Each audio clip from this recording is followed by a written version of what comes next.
Hello my dear students, हम लोग CBSE class 9 में कोऑर्डिनेट ज्योमेट्री टॉपिक की स्टडी कर रहे हैं। In our previous videos we learn about the basics of this chapter, then how to plot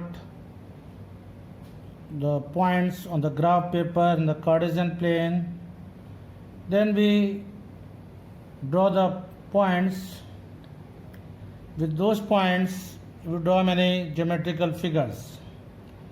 In this video also we will continue the same topic and we will solve some more problems based on coordinate geometry. We have the question: three vertices of a rectangle ABCD are A 3,1, B -3, 1, C -3, 3. Plot these points on a graph paper and find the coordinates of the fourth vertex D. Also find the area of rectangle ABCD। क्या question है ये? हमारे पास एक rectangle है ABCD, इसके 3 vertices A, B और C के coordinates given है। हमें इन ABC पॉइंट्स को ग्राफ पेपर पर प्लॉट करना है। Then we have to find the coordinates of the fourth vertex D. After that, we have to calculate the area of rectangle ABCD by using this graph. So, first we plot the points, given points. A is 3,1. We start from the origin, move for the x coordinate, that is 3 on x-axis. We reach at 3 on x-axis. Now, y coordinate is 1. We move for +1.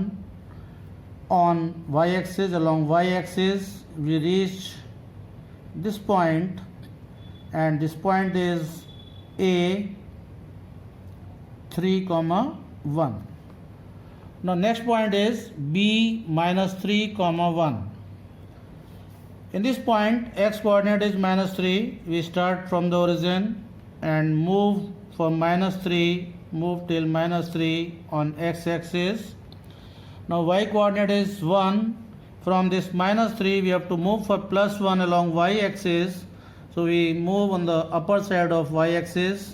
We reach this point, and that is -3, 1 taken as B.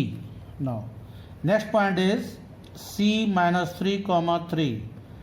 Again start from the origin, move from -3 on x-axis. We reach at -3 on x-axis. Now for +3 along y-axis, we move on the upper side along y-axis. We move till +3 along y-axis, and we reach a point, and this point is -3, 3. Its name is C. Now we join these points in order, that is point A is joined to B,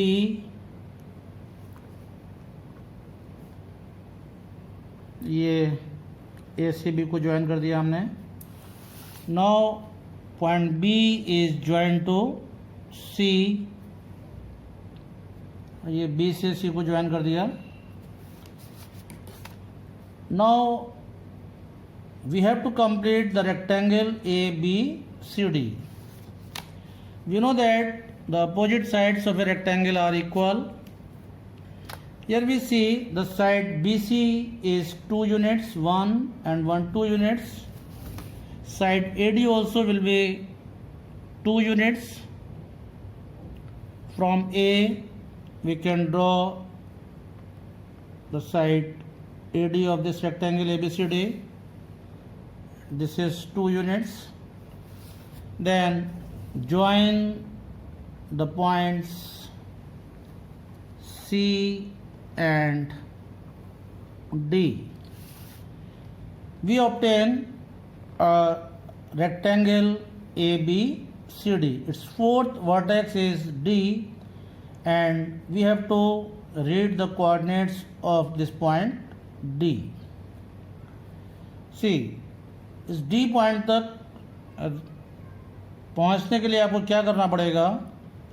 आप origin से start करो और x axis के along D point से बिल्कुल नीचे perpendicularly पहुंचना है आपको, और आप पहुंचते हो यहाँ से 3 पर, ठीक है। 0 से ओरिजिन से आपने स्टार्ट किया, एक्स एक्सिस पर आप 3 पर पहुँचे, फिर 3 से आपको ऊपर मूव करना है डी पॉइंट तक और देखना है कि आप कहाँ पहुँच रहे हो। ये हमारा डी पॉइंट से अगर हम वाई एक्सिस पर कौन सा पॉइंट है, इसको अगर हम मैच करते हैं, टैली करते हैं, तो हम कहाँ पहुँचते हैं? हम पहुँचते हैं एट 3 पर पहुँचते हैं। यानी कोऑर्डिनेट्स हमारे जो डी पॉइंट के हैं वो हुए 3, 3। ओके, ग्राफ पेपर पर आप लिख सकते हैं coordinates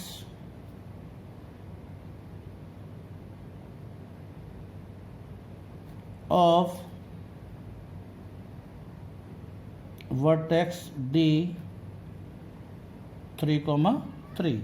Now we have to find the area of rectangle ABCD. Area of rectangle we know is length into breadth. Length of this rectangle is 1, 2, 3, 4, 5, 6 units, and its breadth is 1 and 1, 2 units, 6 into 2, 12, and this area comes 12 square units. This way we have found the area of the given rectangle, that is 12 square units.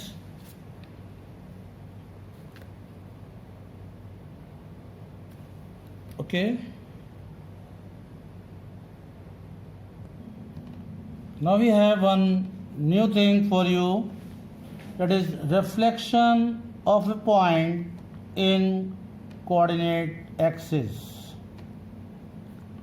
हमें किसी point का reflection coordinate axis में पता करना है।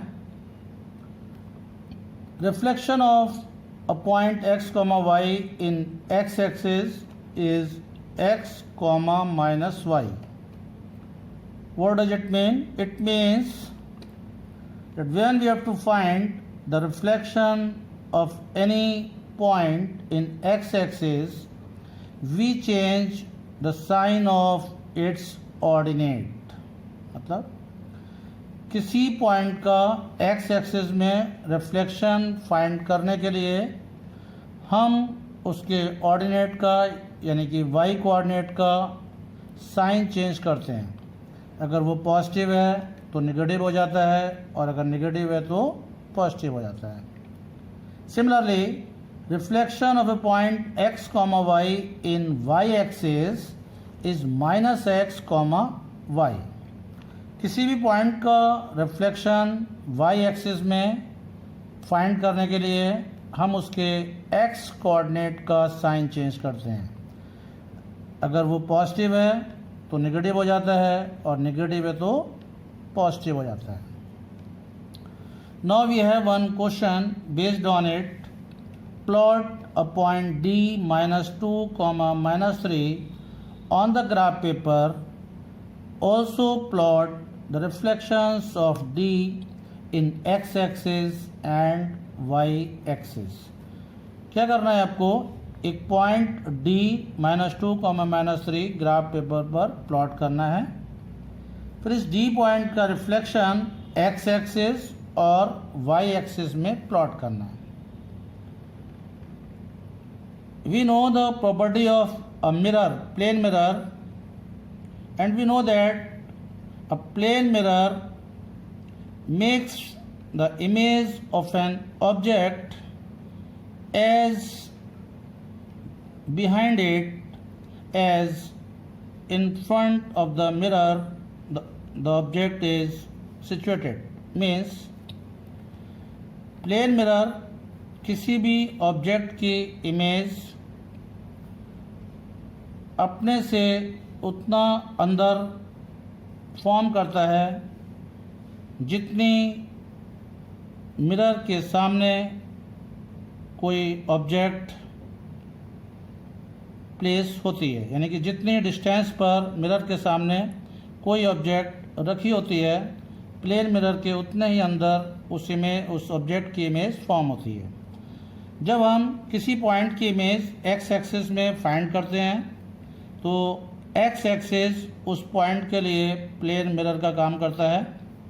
Similarly when we find the reflection in the image of a point in y-axis, then that y-axis acts as a plane mirror for that point.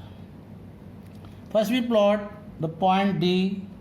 D is -2, -3. So we start from the origin and move along x-axis till -2. Then from this -2 we have to move from -3 along y-axis. We move along y-axis from this point for -3 and we reach this point. This point is D, -2, -3. Now we have to plot the reflection of D in x-axis. हमें देखना है ये x-axis है, ये x-axis इस point के लिए plane mirror का काम करेगी। इस प्लेन मिरर से हमें देखना है ये जो पॉइंट है वो कितना नीचे है, 1 2 3। जितना नीचे ये पॉइंट है एक्स एक्सिस से, इसकी रिफ्लेक्शन, इसकी इमेज एक्स एक्सिस से उतना ही ऊपर होगी, यानी 3 यूनिट्स नीचे ये पॉइंट है, इसकी इमेज एक्स एक्सिस से 3 यूनिट्स ऊपर होगी। वी काउंट 1 2 3 यहाँ पर, ठीक है। ये आपका पॉइंट डी का रिफ्लेक्शन है एक्स एक्सिस में। इसको रीड करिए, ये पॉइंट क्या है, ये पॉइंट है एक्स एक्सिस में कहाँ तक जाना पड़ता है आपको, -1 -2 और ऊपर जाना पड़ता है 1 2 3, यानी ये पॉइंट है -2, 3। हम देखते हैं हमने जो रूल आपको बताया था उसके अकॉर्डिंग ये फिट बैठता है या नहीं। हमने आपको बताया था किसी पॉइंट की इमेज यानी कि रिफ्लेक्शन एक्स एक्सिस में फाइंड करने के लिए हम उसके y कोऑर्डिनेट का साइन चेंज करते हैं। y का -y हो गया, x सेम रहा। यहाँ पर हमने इस पॉइंट की इमेज x एक्सिस में फाइंड की। हमने देखा जो x का कोऑर्डिनेट D पॉइंट में था वो यहाँ पर इमेज में भी है, और यहाँ D पॉइंट में y का कोऑर्डिनेट था -3, लेकिन इसके रिफ्लेक्शन में ये +3 हो गया है, साइन चेंज हो गया है। मीन्स रिफ्लेक्शन आप किसी भी पॉइंट का बिना ग्राफ पेपर पर प्लॉट किए हुए भी बता सकते हैं, लेकिन अगर आपसे प्लॉट करने को कहा गया है तब आपको प्लॉट करना कंपलसरी भी है, ठीक है। ये हुआ डी पॉइंट का रिफ्लेक्शन, आप उसको P कह सकते हैं। Now we have to plot the reflection of point D in y axis also. When we plot the reflection of point D in y axis, then this y-axis acts as a plane mirror for this point D. हमें देखना है ये point D y-axis से कितनी distance पर है, count कर लेते हैं 1 and 1 2। ये 2 यूनिट्स y-axis से 2 यूनिट्स डिस्टेंस पर है, तो हम देखेंगे ये y-axis से अदर साइड में 2 डिस्टेंस मूव करने के बाद, 2 यूनिट्स डिस्टेंस मूव करने के बाद कहाँ पहुँचता है, 1 and 1 2। यानी ये आपका D पॉइंट का रिफ्लेक्शन हुआ y एक्सिस में। इसको रीड करते हैं। इस पॉइंट तक पहुंचने के लिए हमें पहले 0 से x एक्सिस पर 2 तक जाना पड़ेगा, फिर 2 से नीचे -3 तक आना पड़ेगा, यानी ये पॉइंट हुआ 2, -3। हम इसको Q लिख सकते हैं, ठीक है। ये क्या है, Q पॉइंट। Q है आपका reflection of point D in y axis. हम देखते हैं जो हमने आपको रूल ऊपर लिखवाया था उसके अकॉर्डिंग ये फिट बैठता है या नहीं।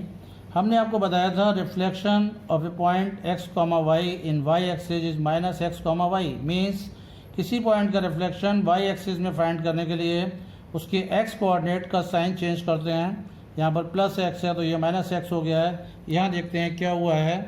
D पॉइंट का रिफ्लेक्शन हमने y एक्सिस में प्लॉट किया है, तो यहाँ पर देखेंगे D पॉइंट में x कोऑर्डिनेट -2 है, इसके रिफ्लेक्शन में x कोऑर्डिनेट +2 हो गया है और दोनों का y कोऑर्डिनेट सेम है। ठीक है, तो फिर वही बात, आपको किसी पॉइंट का रिफ्लेक्शन फाइंड करने के लिए हमेशा ग्राफ पर प्लॉट करने की नीड नहीं है। अगर आपसे ग्राफ पर प्लॉट करने को कहा जाता है तभी आप प्लॉट करेंगे, अदरवाइज डायरेक्टली आप इस रूल के अकॉर्डिंग भी रिफ्लेक्शन बता सकते हैं। Okay, that's all for this video. Will continue the same topic in our next video also. You can see some more questions in the PDF which is attached in the description box. Thank you.